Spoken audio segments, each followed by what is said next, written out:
संसार रोगी नाम दारू मैल लागे सच बिना। ਇਹ ਤਾਂ ਤੁਸੀਂ ਸਵੀਕਾਰ ਕਰਦੇ ਹੋ ਨਾ ਵੀ ਅਸੀਂ ਰੋਗੀ ਹਾਂ, ਤੇ ਰੋਗ ਦਾ ਤੁਸੀਂ ਇਲਾਜ ਪੁੱਛਦੇ ਹੋ, ਤਾਂ ਹੀ ਸੁਣ ਰਹੇ ਹੋ ਨਾ।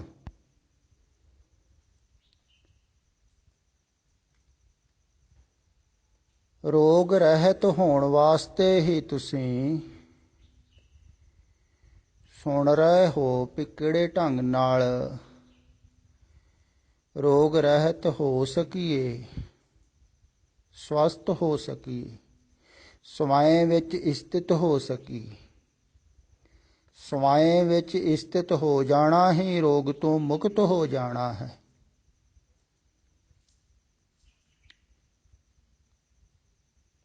ਤੇ ਤੁਸੀਂ ਬਾਹਰ ਹੋ, ਮਨ ਬਾਹਰ ਭਟਕ ਰਿਹਾ ਹੈ, ਤੇ ਭਟਕਾਵ ਹੀ ਰੋਗ ਹੈ। ਤੇ ਰੋਗ ਦਾ ਇਲਾਜ ਤੁਸੀਂ ਉਹਦੇ ਕੋਲ ਪੁੱਛੋਗੇ, ਉਹਦੇ ਕੋਲ ਹੀ ਪੁੱਛਣਾ ਚਾਹੀਦਾ ਹੈ ਵਾਸਤਵਿਕ ਦੇ ਵਿੱਚ, ਜਿਹੜਾ ਰੋਗ ਤੋਂ ਮੁਕਤ ਹੋ ਗਿਆ, ਸਵਸਥ ਹੈ, ਸਵੈਂ ਵਿੱਚ ਸਥਿਤ ਹੈ। ਇਹੋ ਹੀ ਠੀਕ ਹੋਵੇਗਾ ਨਾ ਵੀ ਜਿਹੜਾ ਰੋਗ ਤੋਂ ਮੁਕਤ ਹੈ ਉਹਨੂੰ ਪਤਾ ਲੱਗਦਾ ਹੈ ਵੀ ਰੋਗ ਤੋਂ ਕਿਵੇਂ ਮੁਕਤ ਹੋਇਆ ਜਾ ਸਕਦਾ। ਮੈਂ ਕਿਵੇਂ ਮੁਕਤ ਹੋਇਆ, ਕਿਵੇਂ ਸਵਸਥ ਹੋਇਆ, ਸਵੈਂ ਵਿੱਚ ਸਥਿਤ ਹੋਇਆ। ਇੱਦਾਂ ਦੂਸਰੇ ਵੀ ਹੋ ਸਕਦੇ ਹਨ।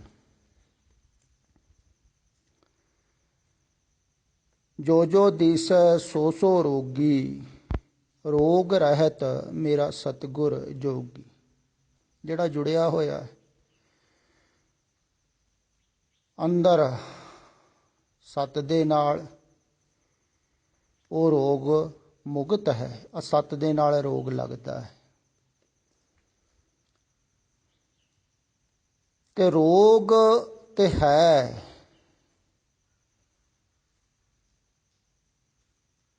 ਇਹ ਵਾਸਤਵਿਕ ਹੈ। ਹਉਮੈ ਦੀਰਘ ਰੋਗ ਹੈ ਰੋਗ। ਪਰ ਰੋਗ ਨੂੰ ਸਵੀਕਾਰ ਕਰਨਾ ਇਹ ਬਹੁਤ ਕਠਿਨ ਹੈ।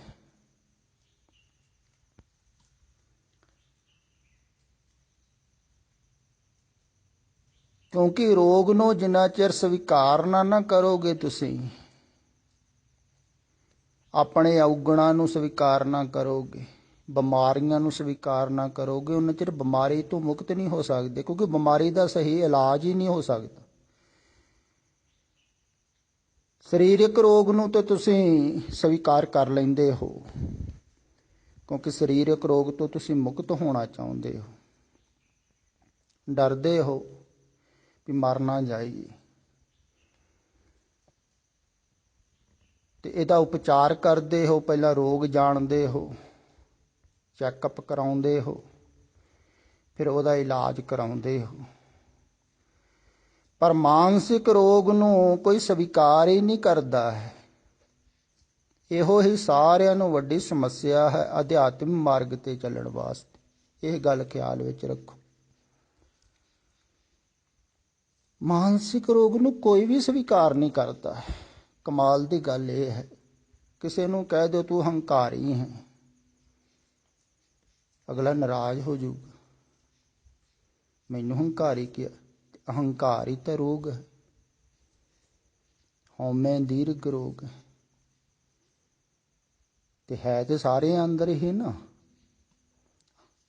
ਹਾਂ, ਘੱਟ ਵੱਧ ਹੋਵੇਗਾ ਤੇ ਸਾਰਿਆਂ ਦੇ ਅੰਦਰ ਹੀ। ਤਾਂ ਹੀ ਸੰਸਾਰ ਦੇ ਵਿੱਚ ਹਾਂ ਸਾਰੇ ਹੀ ਹੈ। ਜਿਹੜਾ ਰੋਗ ਤੋਂ ਮੁਕਤ ਹੋ ਗਿਆ, ਹਉ ਤੋਂ ਮੁਕਤ ਹੋ ਗਿਆ, ਉਹ ਤੇ ਮੁਕਤ ਹੀ ਹੋ ਗਿਆ ਨਾ। ਸੰਸਾਰ 'ਚ ਰਹਿੰਦਾ ਹੋਇਆ ਵੀ ਮੁਕਤ ਹੋ ਜਾਂਦਾ। ਉਹ ਸੰਸਾਰ 'ਚ ਦਿਖਦਾ ਹੈ ਪਰ ਹੁੰਦਾ ਥੋੜ੍ਹਾ। ਇਹ ਜਿਹੜਾ ਰੋਗ ਹੈ ਨਾ, ਪਹਿਲਾਂ ਰੋਗ ਨੂੰ ਸਵੀਕਾਰ ਕਰਨਾ ਜ਼ਰੂਰੀ ਹੈ। ਅਗਰ ਤੁਸੀਂ ਸਵੀਕਾਰ ਕਰੋਗੇ ਵੀ ਸਾਡੇ ਅੰਦਰ ਇਹ ਰੋਗ ਹੈ, ਤਾਂ ਹੀ ਇਲਾਜ ਹੋ ਪਾਵੇਗਾ। ਫਿਰ ਰੋਗ ਨੂੰ ਅਗਰ ਤੁਸੀਂ ਬਿਮਾਰੀ ਨੂੰ ਸਵਾਸਥ ਸਮਝ ਲਵੋ, ਫਿਰ ਹੋਰ ਕਠਿਨ ਹੋ ਜਾਂਦਾ ਹੈ ਇਲਾਜ ਕਰਨ। ਜਿਵੇਂ ਔਗਣ ਨੂੰ ਕੋਈ ਗੁਣ ਸਮਝ ਲਵੇ,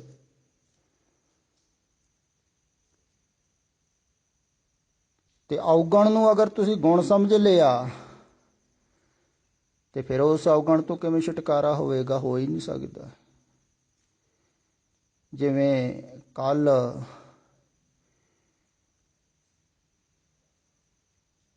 ਜਿਨ੍ਹੇ ਆਪਣਾ ਨਾਂ ਰੱਖਿਆ ਹੋਇਆ ਸੀ ਪ੍ਰੇਮ ਸੇਵਾ,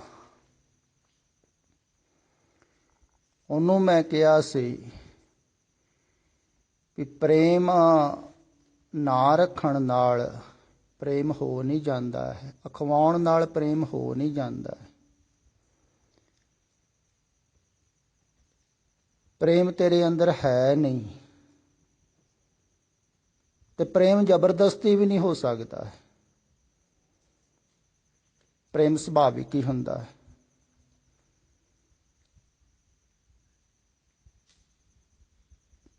ਤੇ ਜਦੋਂ ਮੈਂ ਇਹ ਕਿਹਾ ਵੀ ਤੇਰੇ ਅੰਦਰ ਪ੍ਰੇਮ ਨਹੀਂ ਹੈ, ਤਾਂ ਉਹਨੂੰ ਨਾਰਾਜ਼ਗੀ ਹੋਈ, ਚੋਟ ਲੱਗੀ। ਤੇ ਚੋਟ ਲੱਗੀ ਅਹੰਕਾਰ ਦੀ। ਉਹ ਅਹੰਕਾਰ ਨੂੰ ਹੀ ਪ੍ਰੇਮ ਸਮਝ ਰਿਹਾ ਹੈ। ਜਿੱਥੇ ਅਹੰਕਾਰ ਹੈ ਉੱਥੇ ਪ੍ਰੇਮ ਨਹੀਂ ਹੈ। ਇਹ ਗੱਲ ਖਿਆਲ ਵਿੱਚ ਰੱਖਣ ਯੋਗ ਹੈ।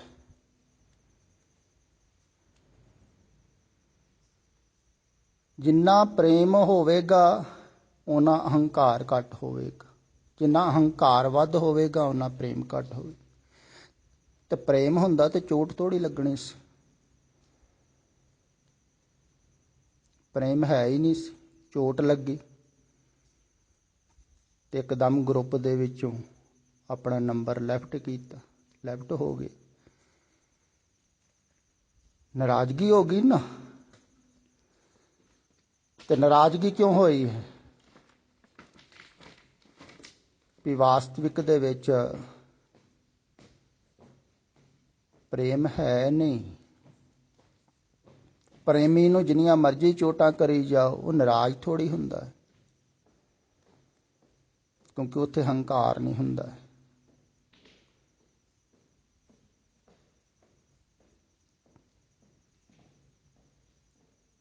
ਤੇ ਜਿੱਥੇ ਹੰਕਾਰ ਹੈ ਉੱਥੇ ਹੀ ਚੋਟ ਵੱਧ ਲੱਗਦੀ ਹੈ।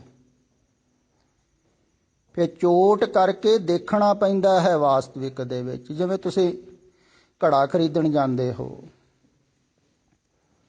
ਤੇ ਘੜੇ ਨੂੰ ਠੋਕ ਵਜਾ ਕੇ ਦੇਖਦੇ ਹੋ ਵੀ ਕਿਵੇਂ ਠੀਕ ਹੈ, ਪੱਕਾ ਹੈ ਨਾ, ਤਾਂ ਖਰੀਦਦੇ ਹੋ। ਇਵੇਂ ਹੀ ਚੋਟ ਕਰਕੇ ਹੀ ਪਤਾ ਲੱਗਦਾ ਹੈ ਵੀ ਇਹ ਕੱਚਾ ਹੈ ਕਿ ਪੱਕਾ ਹੈ। ਜਿਹੜਾ ਕੱਚਾ ਹੈ ਨਾ ਉਹ ਟੁੱਟਣੋਂ ਡਰਦਾ ਹੈ, ਉਹ ਨੱਠ ਖੜਾ ਹੁੰਦਾ ਹੈ। ਐਸੇ ਹੀ ਹੋਇਆ ਨਾ।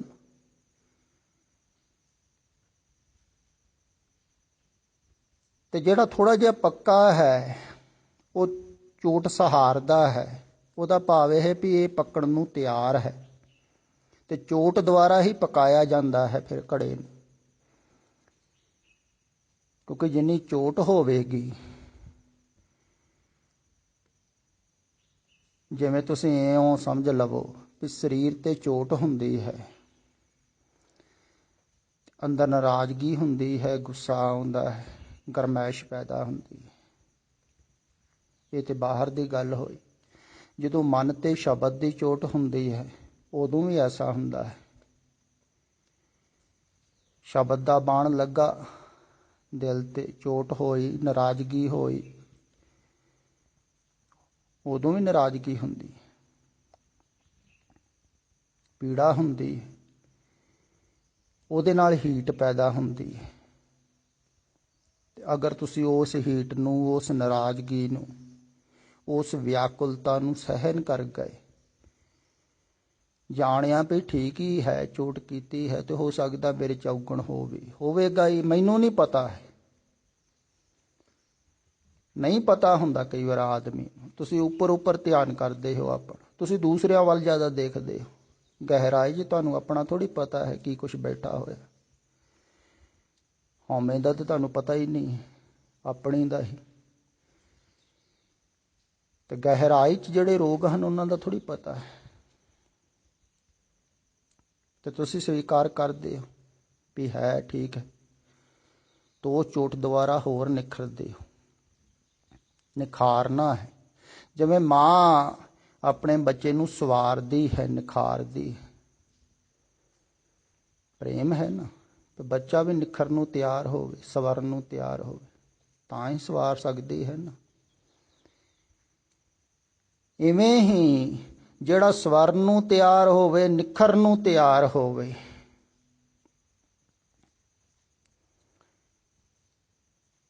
ਉਹਨੂੰ ਹੀ ਨਿਖਾਰਿਆ ਜਾ ਸਕਦਾ ਹੈ, ਉਹਨੂੰ ਹੀ ਘੜਿਆ ਜਾ ਸਕਦਾ ਹੈ। ਇਸ ਕਰਕੇ ਚੋਟ ਕੀਤੀ ਜਾਂਦੀ ਹੈ। ਤੇ ਚੋਟ ਕਰਕੇ ਹੀ ਪਤਾ ਲੱਗਦਾ ਹੈ ਵੀ ਇਹ ਪੱਕਣ ਯੋਗ ਹੈ ਕਿ ਨਹੀਂ। ਹੁਣ ਜਵੇਂ ਕੱਚਾ ਘੜਾ ਹੈ, ਤੇ ਕੱਚਾ ਘੜਾ ਤੇ ਦੇਖੋ ਇੱਕ ਨਦੀ ਪਾਰ ਨਹੀਂ ਕਰ ਸਕਿਆ, ਸੋਹਣੀ ਡੁੱਬ ਗਈ ਸੀ ਨਾ ਅੱਧ ਵਿਚਾਲੇ। ਕੱਚੇ ਘੜੇ ਤੇ ਵਿਸ਼ਵਾਸ ਕੀਤਾ, ਖਰ ਗਿਆ ਉਹ ਰਸਤੇ 'ਚ। ਤੇ ਸੰਸਾਰ ਸਾਗਰ ਕਿਵੇਂ ਪਾਰ ਕਰੋਗੇ? ਪੱਕਣਾ ਹੈ, ਪਕਾਉਣਾ ਹੈ। ਤੇ ਪੱਕਦਾ ਹੈ ਘੜਾ ਅਗਨ ਨਾਲ। ਕੱਲ ਵੀ ਮੈਂ ਕਿਹਾ ਹੈ ਨਾ, ਪ੍ਰੇਮ ਅਗਨ ਹੈ, ਘੜਾ ਅਗਨ ਨਾਲ ਪੱਕਦਾ ਹੈ।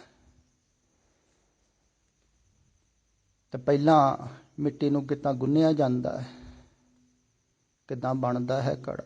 ਦੇਖੋ ਤੁਸੀਂ ਕੈਸਾ ਪ੍ਰੋਸੀਜਰ ਹੈ, ਫਿਰ ਕਿੱਦਾਂ ਪਕਾਇਆ ਜਾਂਦਾ ਭੱਠੀ 'ਚ।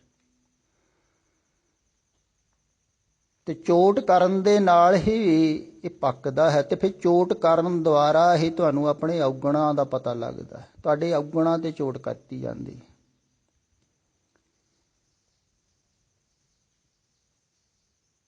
ਜਿਹੜੇ ਗੁਣ ਤੁਸੀਂ ਸਮਝ ਲੈਂਦੇ ਹੋ ਵੀ ਸਾਡੇ ਅੰਦਰ ਹਨ, ਅਗਰ ਉਹ ਹੈ ਨਹੀਂ ਤੇ ਫਿਰ ਨਾਰਾਜ਼ਗੀ ਨਾ ਹੋਵੇਗੀ। ਹੁਣ ਜਿਵੇਂ ਇਹ ਜਿਹਨੇ ਪ੍ਰੇਮ ਸੇਵਾ ਨਾਂ ਰੱਖਿਆ ਹੋਇਆ ਸੀ ਆਪਣਾ, ਇਹਦੇ ਅੰਦਰ ਪ੍ਰੇਮ ਹੁੰਦਾ ਤੇ ਨਾਰਾਜ਼ ਹੀ ਨਾ ਹੁੰਦਾ ਵੀ ਕਹੀ ਜਾਓ ਮੈਨੂੰ। ਜੋ ਹੈ ਵਾਸਤਵਿਕ ਦੇ ਵਿੱਚ, ਉਹਦੇ ਤੇ ਨਾਰਾਜ਼ਗੀ ਥੋੜ੍ਹੀ ਹੁੰਦੀ ਹੈ।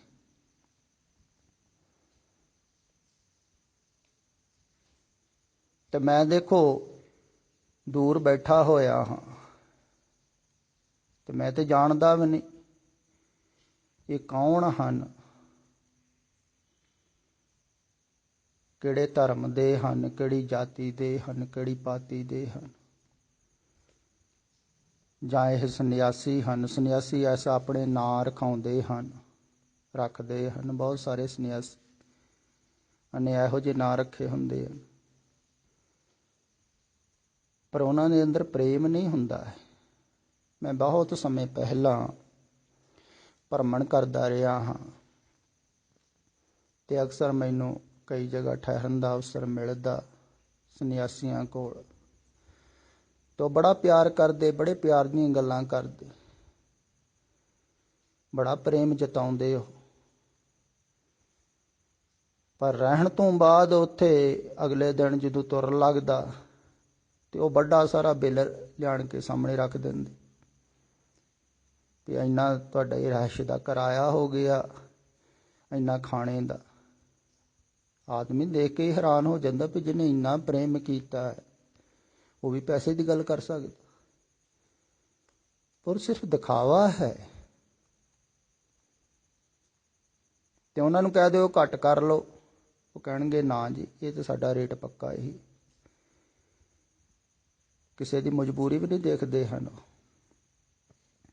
ਤੇ ਉੱਪਰੋਂ ਪ੍ਰੇਮ। ਬਹੁਤ ਸਾਰੇ ਧਾਰਮਿਕ ਸੰਸਥਾਨ ਹਨ, ਧਰਮਸ਼ਾਲਾ ਬਣੀਆਂ ਹੋਈਆਂ ਹਨ, ਆਸ਼ਰਮ ਬਣੇ ਹੋਏ ਹਨ।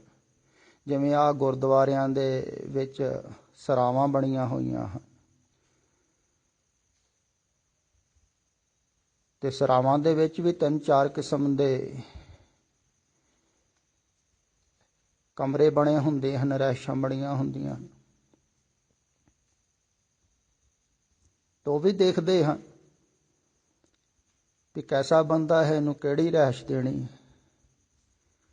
ਵੀ ਆਮ ਸਧਾਰਨ ਹੈ ਜਾਂ ਕੋਈ ਵਿਦੇਸ਼ ਦੇ ਵਿੱਚੋਂ ਆਇਆ ਤੇ ਉਹਨੂੰ ਸਪੈਸ਼ਲ ਦਿੰਦੇ ਹਨ ਏਸੀ ਰੂਮ, ਫਸਟ ਕਲਾਸ। ਜੇ ਆਮ ਸਧਾਰਨ ਹੈ ਤੇ ਉਹਨੂੰ ਹੋਰ ਥੱਲੇ ਦਾ, ਜੇ ਉਹ ਤੋਂ ਥੋੜ੍ਹਾ ਜਿਹਾ ਹੋਰ ਸਧਾਰਨ ਹੈ ਤੇ ਉਹਨੂੰ ਹੋਰ ਥੱਲੇ ਦਾ। ਬਹੁਤ ਕਿਸਮਾਂ ਬਣਾਈਆਂ ਹੁੰਦੀਆਂ। ਜੇ ਆਮ ਵਿਚਾਰਾ ਮਾਤੜ ਕੋਈ ਚਲੇ ਗਿਆ ਤਾਂ ਉਹਨੂੰ ਕਹਿ ਦਿੰਦੇ ਹਨ, ਉਹ ਉੱਥੋਂ ਲੰਗਰ ਦੇ ਵਿੱਚ ਪ੍ਰਸ਼ਾਦਾ ਛਕ ਕੇ ਨਾ ਉਹ ਬਰਾਂਡੇ ਦੇ ਵਿੱਚ ਪੈ ਜਾ। ਉਹ ਵੀ ਤਾਂ ਆਦਮੀ ਹੈ ਨਾ। ਅਗਰ ਉਹ ਕਵੇ ਵੀ ਮੈਂ ਬਹੁਤ ਥੱਕਿਆ ਹੋਵਾਂ ਜਾਂ ਬਿਮਾਰ ਹਾਂ ਜਾਂ ਕੁਛ, ਕਹਿਣਗੇ ਨਾ ਤੇਰੇ ਵਾਸਤੇ ਨਹੀਂ ਹੈ ਕਮਰੇ। ਇਹ ਤਾਂ ਧਨੀਆਂ ਵਾਸਤੇ, ਅਮੀਰਾਂ ਵਾਸਤੇ ਹਨ। ਦੇਖੋ ਉੱਥੇ ਹੀ ਕਥਾ ਕਰਨਗੇ, ਮਾਨਸ ਕੀ ਜਾਤ ਸਭ ਏਕੇ ਪਹਿਚਾਨਬ। ਦੇਖੋ ਕਮਾਲ ਦੀ ਗੱਲ, ਵੀ ਸਾਰਿਆਂ ਦੇ ਵਿੱਚ ਇੱਕੋ ਹੀ ਅਵਲ ਅੱਲਹ ਨੂਰ ਪਾਇਆ ਕੁਦਰਤ ਕੇ ਸਬਨ। ਪਰ ਸਿਰਫ ਗੱਲਾਂ 'ਚ ਹੀ, ਜੀਵਨ 'ਚ ਨਹੀਂ ਹੈ ਐਸਾ। ਜੀਵਨ 'ਚ ਤੇ ਬਹੁਤ ਧਾਰਮਿਕ ਲੋਕ ਈਰਖਾ ਕਰਦੇ ਹਨ, ਵਿਤਕਰਾ ਕਰਦੇ ਇੱਕ ਦੂਸਰੇ ਨਾਲ। ਧਾਰਮਿਕ ਸਥਾਨਾਂ ਤੇ ਵੀ ਬਹੁਤ ਹੁੰਦਾ ਹੈ, ਜਾਤੀਵਾਦ ਉੱਥੇ ਵੀ ਹੈ ਤੇ ਵਿਤਕਰਾ ਹੈ। ਤੇ ਜਿੱਥੇ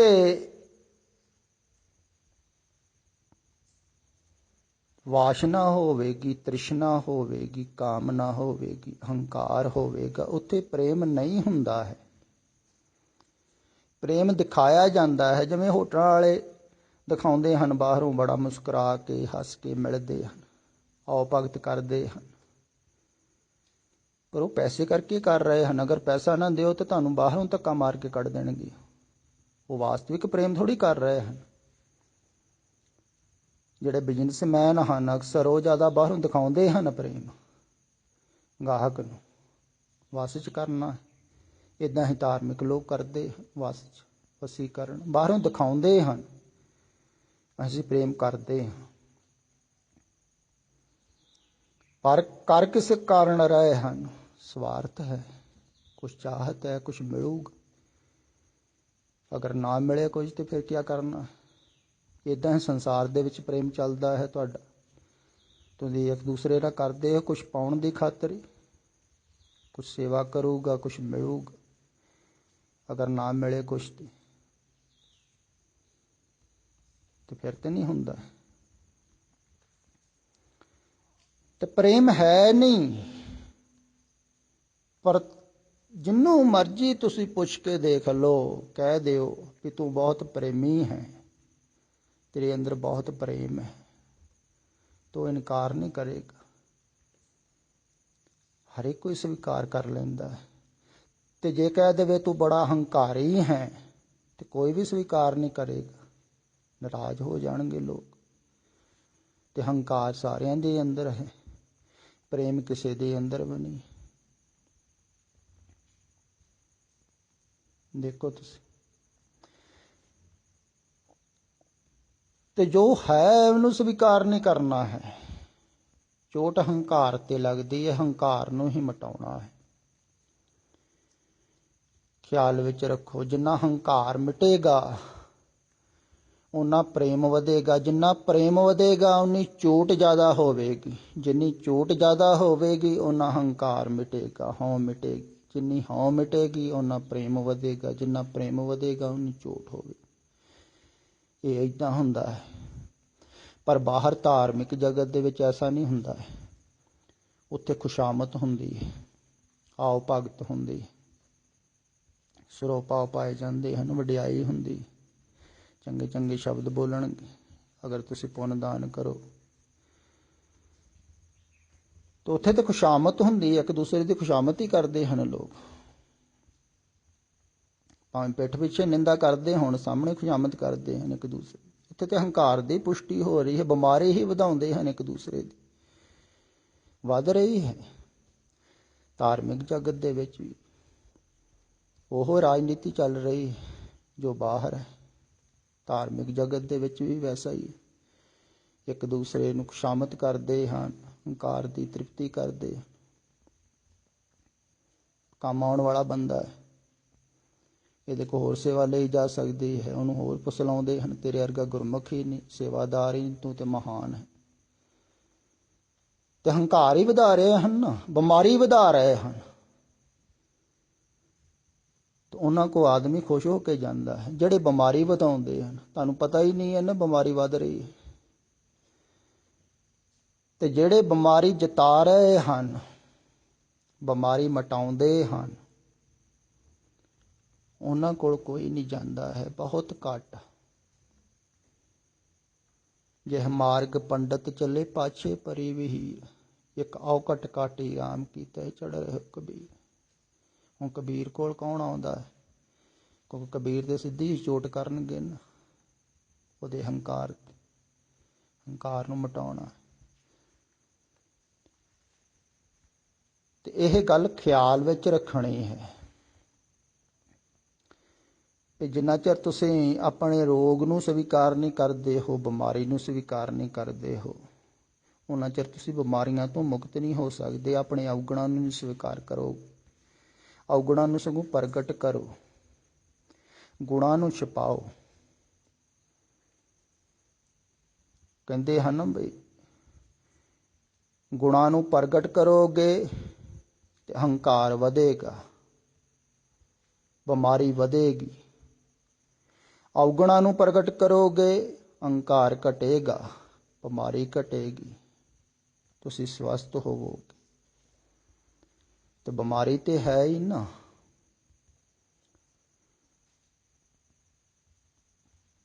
ਤੇ ਬਿਮਾਰੀ ਨੂੰ ਸਵੀਕਾਰ ਕਰਨਾ ਹੈ,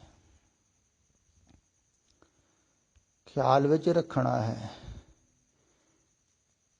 ਵੀ ਜੋ ਵੀ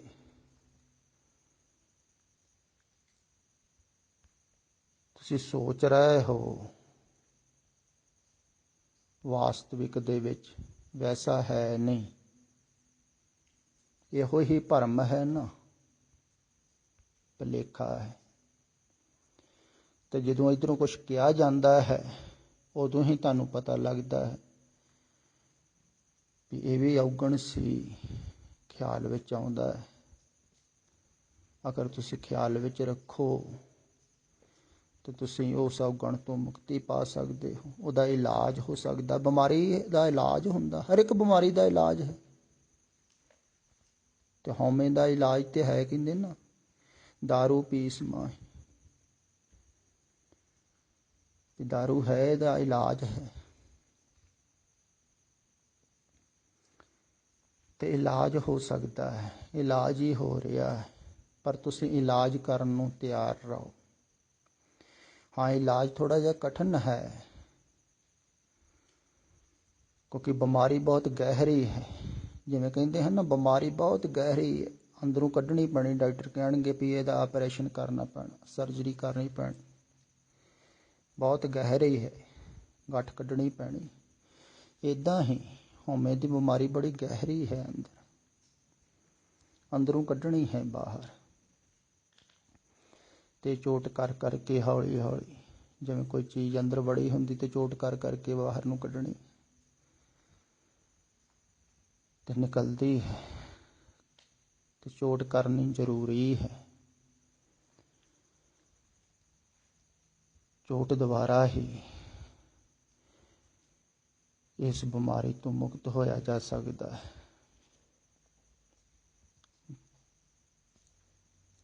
ਇਹ ਗੱਲ ਖਿਆਲ ਵਿੱਚ ਰੱਖਣੀ ਹੈ।